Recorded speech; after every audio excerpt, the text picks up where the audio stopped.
Welcome to Chillin' 101. We hope this video helps. You start by signing into Facebook and going directly to the specific post you want to change.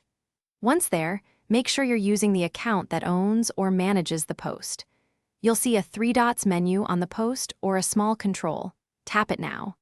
This reveals post options, select settings, or edit audience if available, because comment controls are linked to audience and moderation options. Do this first to unlock the deeper comment privacy controls you'll adjust next. Once you open the post options, find and choose who can comment on this post or commenting settings. You'll see choices like public, friends, accept, or profiles and pages only. Pick the most restrictive that still meets your goal.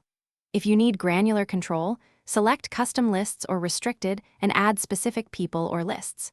Make sure to save or confirm the selection.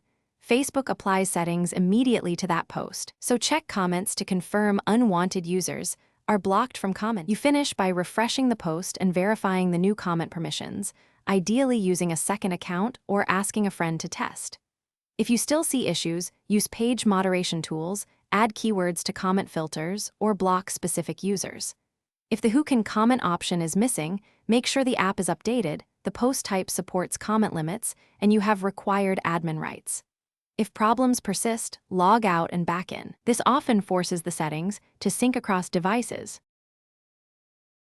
Thanks for watching. Consider subscribing if we helped you.